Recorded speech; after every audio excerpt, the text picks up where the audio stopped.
And friends, welcome to my YouTube channel. आज हम लोग भारत की जो शिक्षा नीति है उसके बारे में बात करने वाले हैं। वीडियो बहुत इंपॉर्टेंट होने वाला है, तो वीडियो को अंत तक देखिएगा, क्योंकि जो भारत की जो वर्तमान शिक्षा नीति है वो छात्र विरोधी है, पर्यावरण विरोधी है, भविष्य विरोधी है और विकास विरोधी है। ये 4 पॉइंट मैंने लिखा है और ये चारों पॉइंट आज मैं एक एक करके बताने वाला हूं कि क्यों भारत की जो शिक्षा नीति है वो एंटी स्टूडेंट है, ना कि प्रो स्टूडेंट है। तो चलिए एक एक करके शुरू करते हैं। तो सबसे पहले मैं बता दूं कि आज हम लोग जो पॉइंट पर बात करेंगे पहले वो पर्यावरण विरोधी है, उसके बारे में बात करेंगे। भारत का जो शिक्षा नीति है वो पर्यावरण विरोधी क्यों है, पहले इसके बारे में बात करूंगा, क्योंकि अभी का जो मौसम चल रहा है वो गर्मी का मौसम चल रहा है, तो इसीलिए मैंने ये टॉपिक को पहले डिस्कस करने का निर्णय लिया है। उसके बाद हम लोग छात्र विरोधी कैसे, उनके बारे में बात करेंगे। तो पता चलेगा कि सर्दी का ऋतु जो है उसमें कभी एक महीने सर्दी ज्यादा हो जाती है, यानी दिसंबर से जनवरी के बीच में सर्दी ज्यादा होती है।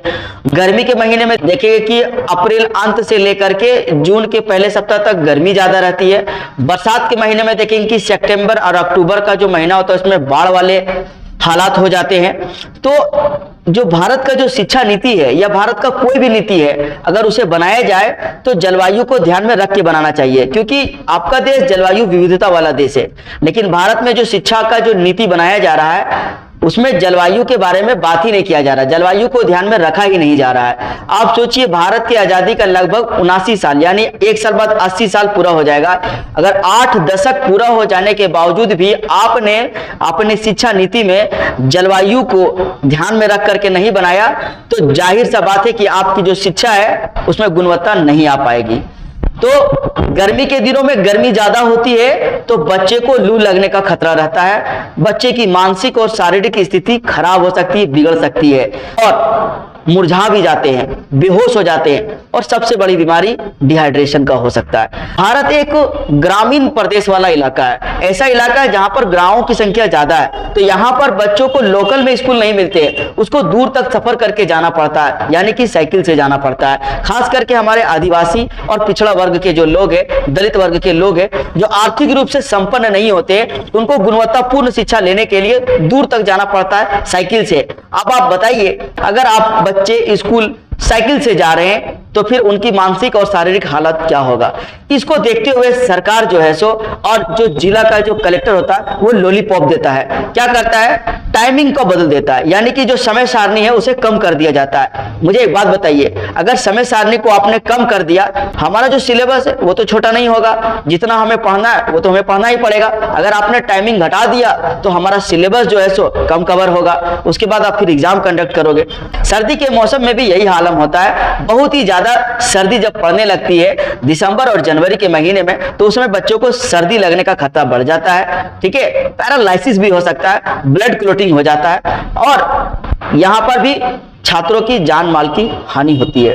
बरसात के समय में भी क्या होता है कि सितंबर में अक्टूबर महीने में बाढ़ जैसे हालात आ जाते हैं, यानी स्कूलों में बारिश का पानी घुस जाता है, जो सड़क होते हैं वहां पर भी पानी जमा रहता है। बच्चे जब साइकिल से जाते हैं तो वहां पर भी एक्सीडेंट का खतरा बढ़ जाता है, यानी कि जान हथेली पर लेकर के आप स्कूल की ओर जाते हैं, कई बस तो खाई में भी गिर जाते हैं बरसात के समय में। तो कुल मिलाकर कह सकते हैं कि जो बहुत ही ज्यादा बारिश वाला महीना होता है वो भी छात्रों के लिए प्रतिकूल होता है, वहां पर भी शिक्षा में बाधा आती है। तो गवर्नमेंट क्या कर देती है, छुट्टी कर देती है, यानी जो स्कूलों में जो पढ़ाई का जो समय है उसको रिड्यूस कर दिया जाता है। तो इससे दुष्परिणाम होते हैं, ना कि इसके सकारात्मक परिणाम होते हैं। इनको सॉल्व करने के लिए क्या तरीका, तो आज मैं आप लोगों के सामने एक ऐसा बेहतरीन तरीका लाया हूं, यह सरकार इस पर अमल करेगी तो छात्रों का जो पढ़ाई है, लिखाई है, वो खराब नहीं होगी। तो हमें क्या करना चाहिए, जैसे मान लिया जाए कि 365 दिन होता है, उसमें संडे की छुट्टी खत्म हो जाएगी, उसमें आपका पर्व त्योहार की छुट्टी खत्म कीजिए, नेशनल हॉलिडे को भी खत्म कीजिए। कुल मिलाकर के 200 से लेकर के 250 दिनों तक स्कूल का कार्यकाल चल सकता है। तो इस 200 से लेकर के 250 दिनों का जो कार्यकाल होता है उसमें 1 महीने गर्मी का, 1 महीने सर्दी का, 1 महीने बरसात का, ये 3 महीने को अगर हम ऑनलाइन मोड में कर दिया जाए, यानी कि अगर हम पढ़ाई लिखाई ऑनलाइन कर दें, स्कूलों से ऑनलाइन एजुकेशन देना शुरू कर दें, तो ये 3 महीने जो कि बहुत ही ज्यादा प्रतिकूल होते हैं, जलवायु प्रतिकूल हो जाता है, छात्रों विरोधी मौसम हो जाता है, तो ये मौसम में भी छात्र का जो पढ़ाई है वो खराब नहीं होगा।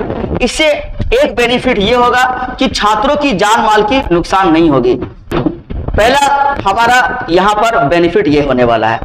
दूसरा बेनिफिट क्या होने वाला है, हम लोग अगर 3 महीने तक ऑनलाइन मोड में अगर पढ़ाई करते हैं तो 3 महीने में हमारा जो मौसम है वो रिस्टोर हो जाएगा।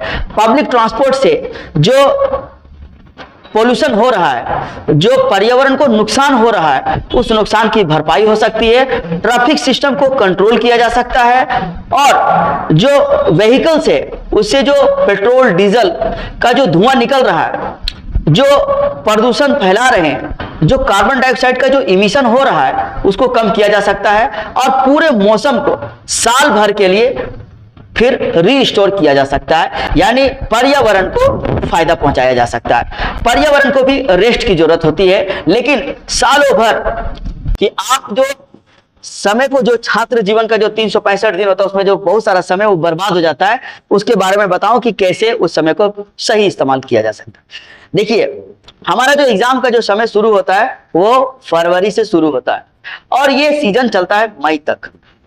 मई में फिर गर्मी छुट्टी हो जाता है। लगभग फरवरी, मार्च, अप्रैल और मई, ये 4 महीने पूरा सेशन डिस्टर्ब रहता है, जबकि इस 4 महीने का सही इस्तेमाल आप कर सकते हैं। अगर आपने छात्रों का जो एग्जाम है उसको अप्रैल में शिफ्ट कर दी कि पूरा अप्रैल तक एग्जाम होगा, क्योंकि अप्रैल में गर्मी कम रहती है, मई में गर्मी ज्यादा रहती है, तो अप्रैल महीने के 15 तारीख तक अगर आप सारे एग्जाम कंडक्ट करा लेते हैं तो उसे मई जून तक पूरा कर लिया जाएगा।